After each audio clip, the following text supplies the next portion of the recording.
Hi, this is صدای دانشجو. I'm Ida. My name is Babak. My name is Nora. And my name is Ryan. And so for today's episode, I'm really excited to introduce a very dear friend of mine.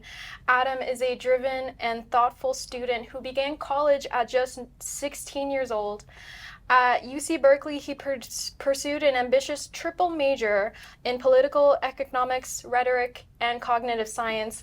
Beyond academics, he founded a nonprofit to support underserved students and has mentored peers in STEM. Adam is passionate about education and resilience and helping others navigate their own academic and personal growth. So hi, Adam, welcome. Hi, thank you so much for having me today. Of course, so glad you were able to join us. So you started college at 16. What were your motives to start early, and how did you prepare academically and socially for that type of transition? And what are some tips for other ambitious students that they can learn from their journey? Yeah, so I think it was a little bit untraditional how I got into it. Throughout my life, my parents have always had this weird and quirky goal of me skipping a grade or two in order to be a little bit closer in grade level to my brother. And I think that ambition that that goal that I've been told over my entire life really motivated me to just figure out what I could do in order to make or accomplish that goal. In terms of how it worked, I started really early taking college classes, whether that was at a community college or different online schools. There's programs through BYU and Stanford that offer early classes that will allow you to not only skip some grades in high school, but also get a big jump on starting college. Oh, awesome. That's cool. That's I have really a great. question. Adam, hi, this is Ryan. So you said UC Berkeley was your alma mater. Was that always your goal? So you started CC trying to go quickly to university, or was it a specific university, or could you explain a little more what your thought process was?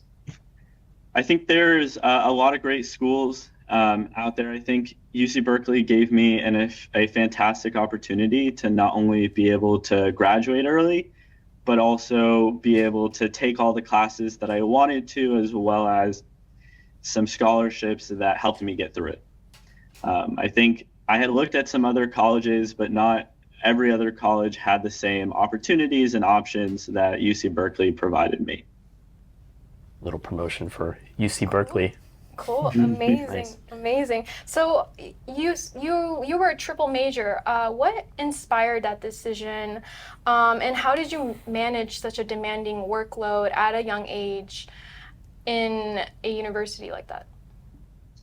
Yeah, I think I had always wanted to look into a path that would allow me to take classes that would set me up for life. I think people go to college for two reasons, either to learn hard skills like computer science or soft skills that will allow them to get the jobs that they want in life. And I think I took that approach head on. I wanted to study things like cognitive science in order to understand neural networks for AI. But at the same time, I wanted to be able to pursue my passions that I had of writing and literature, which I pursued through rhetoric. And I think coming all together, I was able to have the experience that I wanted to and give myself the opportunities that I wanted. I think in terms of taking three majors, it was rather difficult.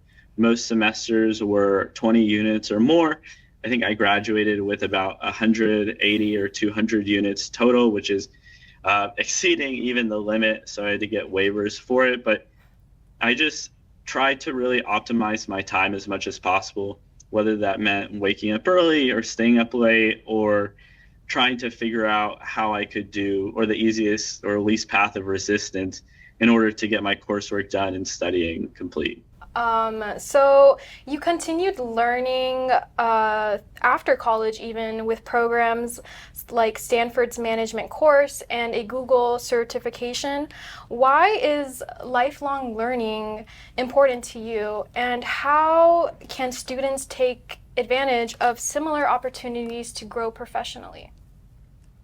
Yeah, I think in college I finished, I've gotten my PMP, I've attended Stanford's School of Business, I've completed a master's in computer science and information technology.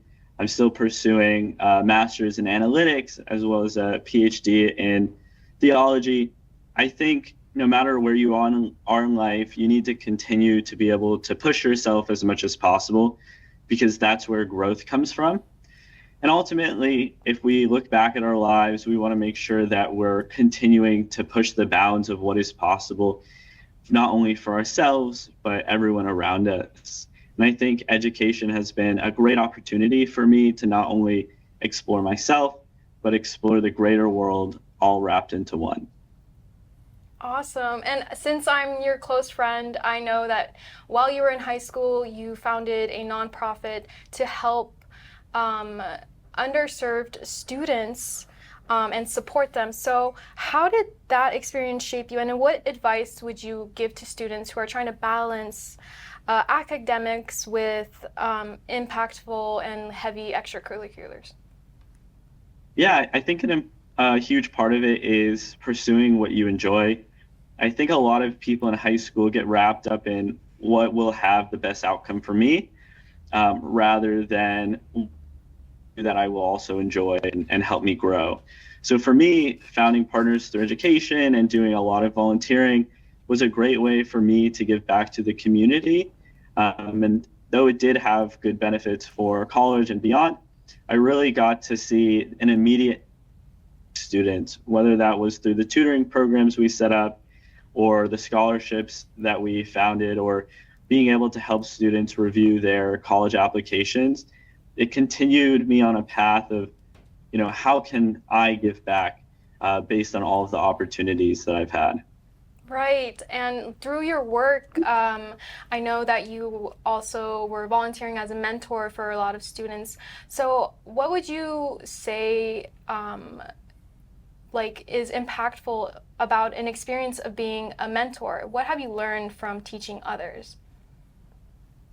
Yeah, I think teaching, especially tutoring or mentoring, really helps you solidify the things that you're teaching, or the things that you need to learn about yourself. So whether it's teaching math, I think you just learn so much about what you don't know and what you do know, and it helps kind of regain that in your life. And then I think a big part of mentoring is being able to see this great growth that you can have in someone's life, and be able to transform the way that they're looking at things and push them past what they think is possible.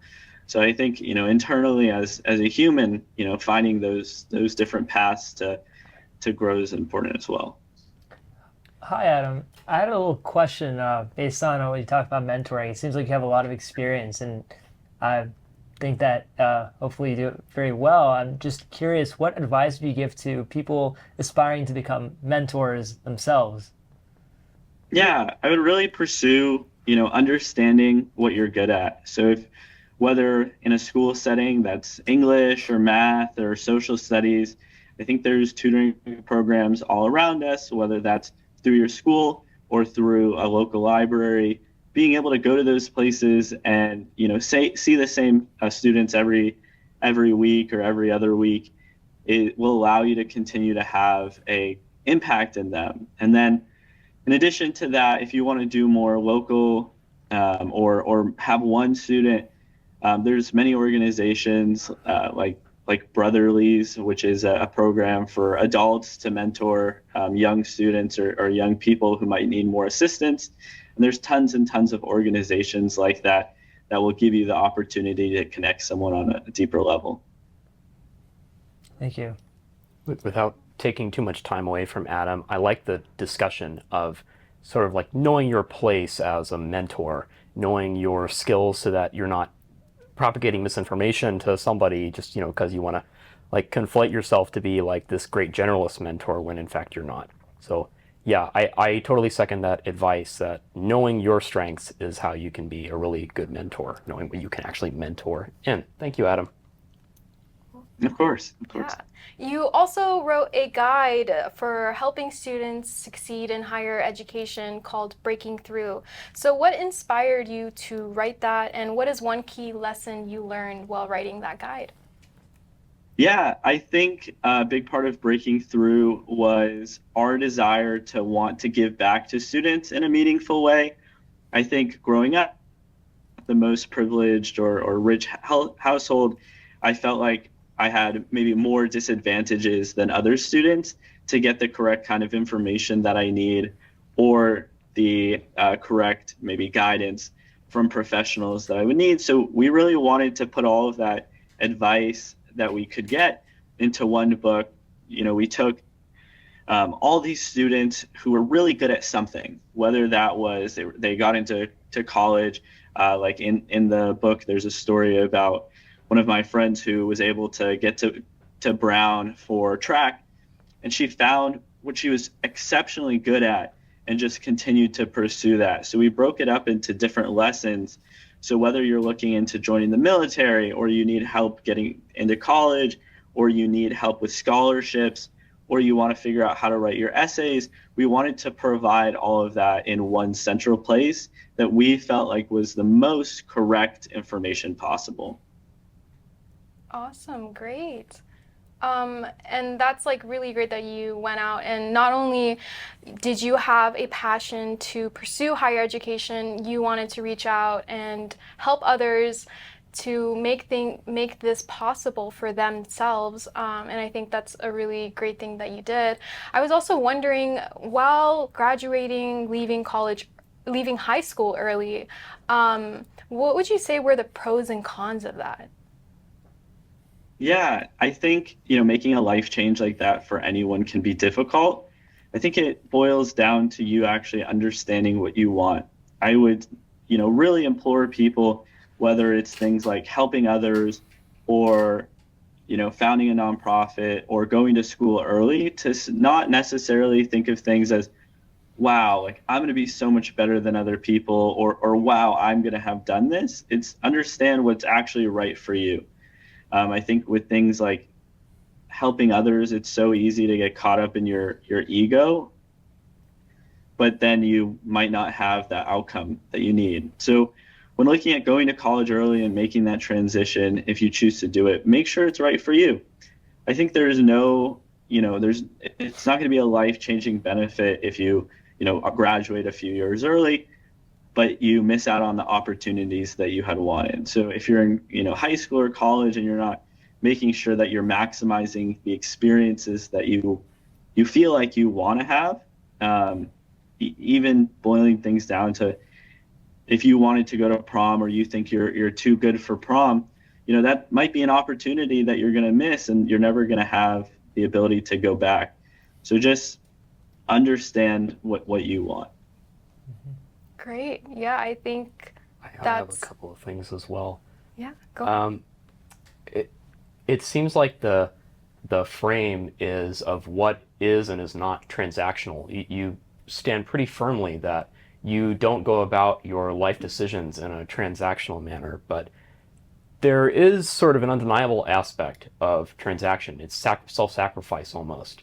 What do I weigh my career versus my personal interests, or personal factors, in their entirety. Like, I want to go to prom, right? But I gotta be on that grind set instead.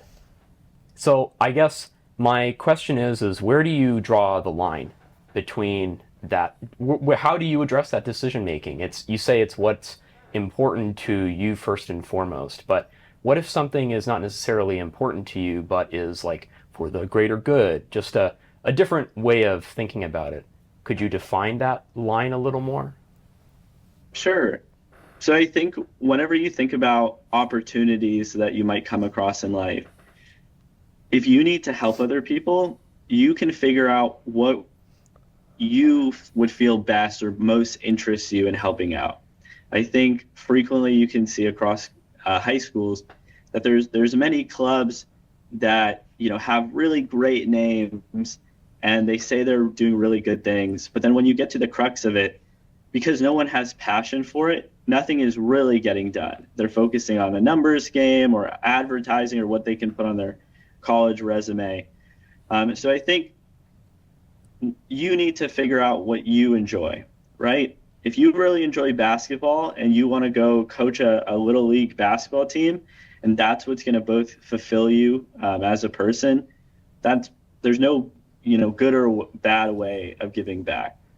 I think So I really think about that. And then the second part of your question was, well, how do we know when we need to make the sacrifice, basically? And I think you in your life need to continue to point yourself in a direction where you'll end up getting to where you want to be. If you take a little detour along the way and you spend a little time doing something else, I think that's completely fine. And I think, you just got to make incremental changes or incremental leaps and bounds every single day, and then you'll ultimately get there. Where do I find this Breaking Through? I got to read this.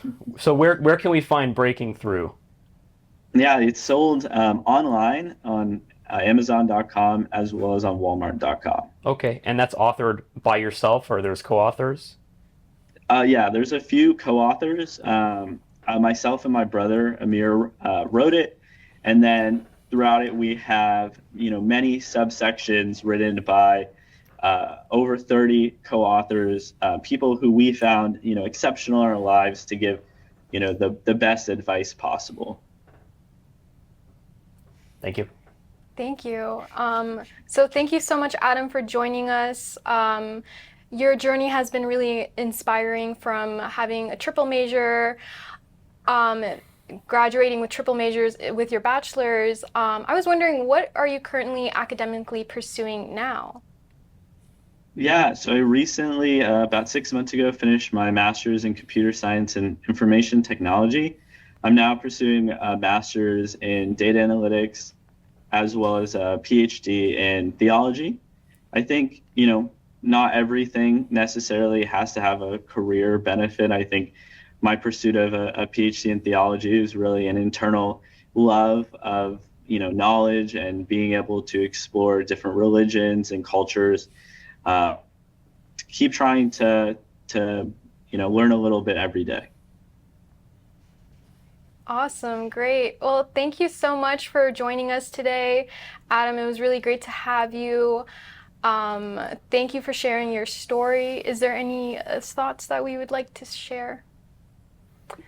Well, I think that, for where you are now in your life, I would imagine, my prototype of you would be a guy in his 30s, late 30s, but you're such a young guy. It's really incredible. Thank you for sharing your experience, and I wish you the best. Thank you. I really appreciate that. I really appreciate all of your guys' time today, and hopefully, hopefully it makes a slight benefit or change in anyone's life. Someone's got to hear this. Well, thank you so much, Adam. Thank you. Have a great day. We'll talk to you later. So you guys, what are your thoughts on this? Nora, I know that you also had a very similar experience graduating high school early. Is there anything you would like to share on that, what your journey was like? Yeah, I could say, well, I graduated high school at 16, so I was on a very similar path as he is. And I could say a lot of the things he was saying really resonated with me. I think for me, the biggest reason I did it was because in high school, it seemed like we were learning all these subjects, and there was this kind of sense of like urgency where everyone was wanting to do all these clubs just to put it on their college applications. And that wasn't really something I was interested in. I wanted to pursue the things that I really wanted to pursue, and starting college early really allowed me to do that and like kind of personalize my education to what I wanted, which I think is something very important. But kind of like he was saying, every person is so different, and I was personally okay making certain sacrifices in my friendships and my social life, not having a high school graduation. I actually went to prom. No. But I went to prom with some friends, but So I still was able to have some of that. But I know that those sacrifices were okay for me and my personal goals. And just because, I did it or Adam did it doesn't mean that, that's the right path for every student. And I really want to emphasize that because I'm sure there are a lot of people who would be watching and feel like they need to kind of do the same thing and they're in this rush, but really there's no rush. Yeah, definitely. I think Adam's journey, your journey are very unique journeys that not a lot of students take.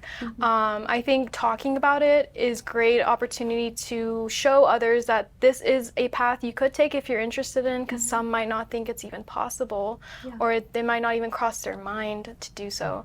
But yeah, thank you so much for sharing. Of course, if we have time. I could talk a little bit about how I got there. I know Adam said that he took a lot of community college classes.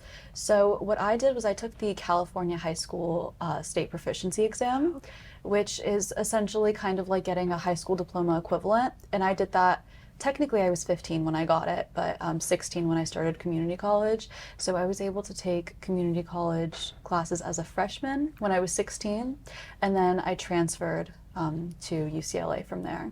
So just a little bit about how I did it, if anyone's interested. Yeah. No, definitely. I think that's really helpful for others to see that, this is a unique path, but there's still different ways to go about it and approach it, for sure. Yeah, definitely.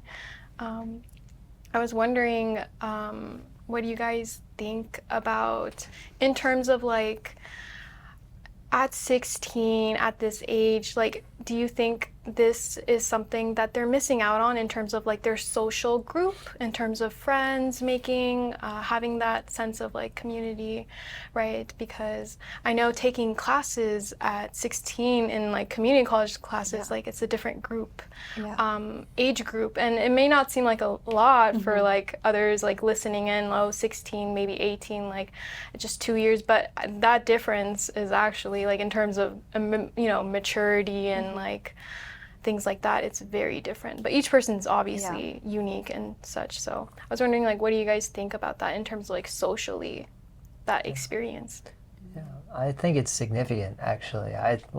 I'm just thinking about when I was 16 and just the social experiences I had, what I learned, the good, the bad. It's if I did not have that, I don't know if I would be at the level of maturity I am today, learn the skills I have today in those social settings.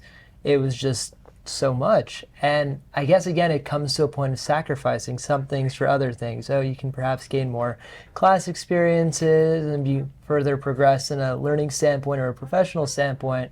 But I think, in my personal opinion, there's more learning than just from classes and from experiencing let's say high school, for example, seeing such a diverse group of people, especially around your age, also learning. And in that process of learning to develop to be better, more mature people, it's really enriching. And for me, I haven't seen both perspectives personally. I've only had the perspective of being in high school when I was 16, but I would think it would be a loss personally. Kind of speaking from the opposite perspective, I think having friends who are older than you are really forces you to mature much faster.